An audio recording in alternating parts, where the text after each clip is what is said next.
заедно с Христо продължава напред, но Калоян Левтеров 52-46 с доста равномерен гръб и ритмично плуване, ново лично за него. Все пак е национален рекорд, мисля, че може да кажем едно браво. Абсолютно. Първият слязъл под 53 секунди. Първият слязъл под 53 секунди. Ние с теб по-рано си говорихме за тези преплувания при резервите, какво значат. Ами, ето, в случай, че ще го има това преплуване, той ще може да има още един опит да подобри своето постижение на 100 метра гръб. Между българските серии сутринта, така да го кажем, има една дисциплина за жени на 50 гръб. 4 серии общо, преди да видим дисциплината 200 метра бътърфлай, където в една от сериите е и българинът Петър Мицин. Тук на 50 гръб също можеше да има българска представителка, но Габриела Георгиева реши да не стартира, за да запази сили за 200 гръб до вечера. Финала, който ще е и първи реално за нея в кариерата й. Завърши първа серия. Калия Антонио с най-доброто време, 27.63. Но тук вероятно 27.1, 27.2 ще донесат полуфинал. Отново най-добрите 16 времена продължават към следващата фаза. Още една хубава новина за българското плуване. От преди малко нов национален рекорд на 100 гръб за мъже. 52.46 за Калоян Левтеров. Макар че е втора резерва и за момента не попада сред полуфиналистите, той направи сериозен национален рекорд и е първият българин под 53 секунди в тази дисциплина. От това, което виждам до момента на това европейско първенство, мога да кажа, че българското плуване последните години наистина прогресира страшно много. И все ни дава поводи за гордост. Най-малко два финала ще имаме тази вечер. Се надяваме да имаме поне един полуфинал. Защо не на Мицин на 200 бътърфлай. Втора серия от общо 4 на 50 гръб за жени. 2 от 10-те заявени няма да стартират в четвърти и седми коридори. Лепа Хара, Финландия, Милутинович, Сърбия, Опане, Финландия, Хил, Ирландия, Харис, Великобритания, Лоинг, Норвегия, Ребело и Гуедеш от Португалия. Втора серия на 50 гръб за жени. С най-доброто време беше Хана Розвал, но тя не стартира, 26.07. Другата с солиден резултат, 26.49 е Меди Харис. Ние споменахме нейното плуване, мисля, че вчера на 200 метра гръб, когато тя ни изненада и направи ново лично с 7 секунди. Но всъщност тя има страхотни резултати и постижения на по-късите дистанции, 50 метра гръб и 100 метра гръб. Хил от Ирландия успя да спечели тази серия. 26.59 за 24 годишната ирландка. Но има да се изплуват още две серии.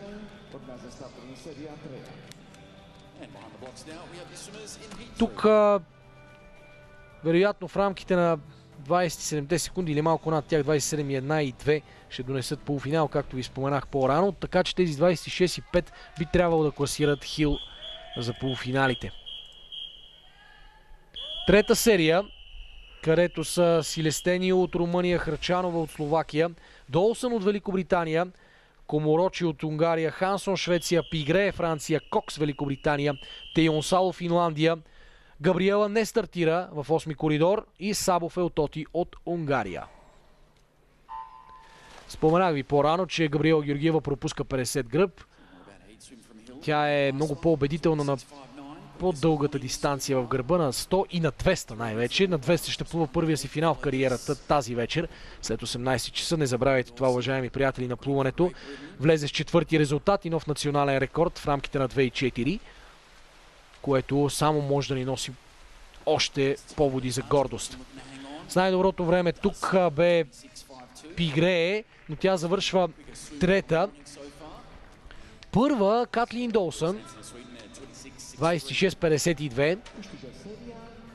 Отново дисциплина, в която има сериозна британска вътрешна конкуренция.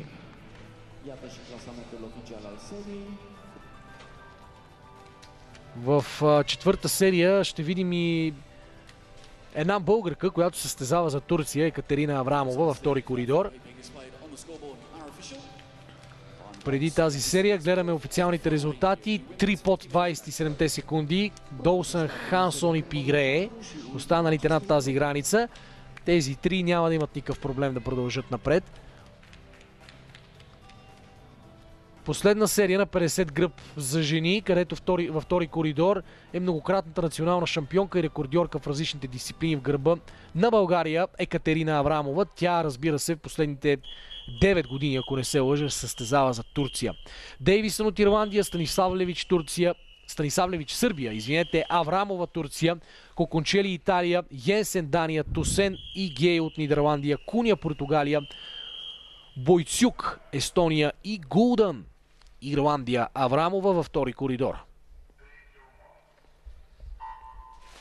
С време от 27 секунди и 200 е заявена 32 годишната Екатерина Аврамова.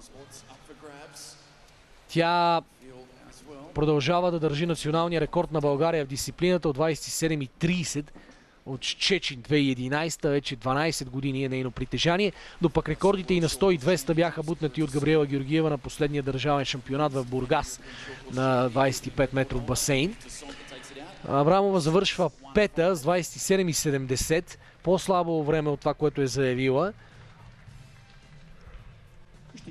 Първа Кира Тусен с 26,15. И тук вече се оформят полуфиналите. 17-та Лоинг от Норвегия влиза с 27,7.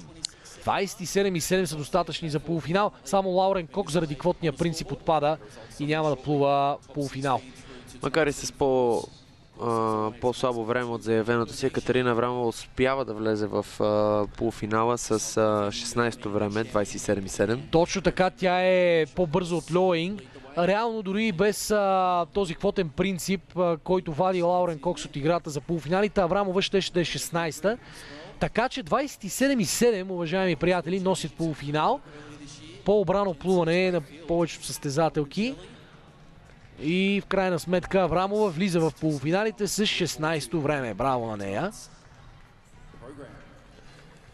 Програмата продължава с дисциплината 200 Бътърфлай, където ще има български представител в лицето на Петър Мицин.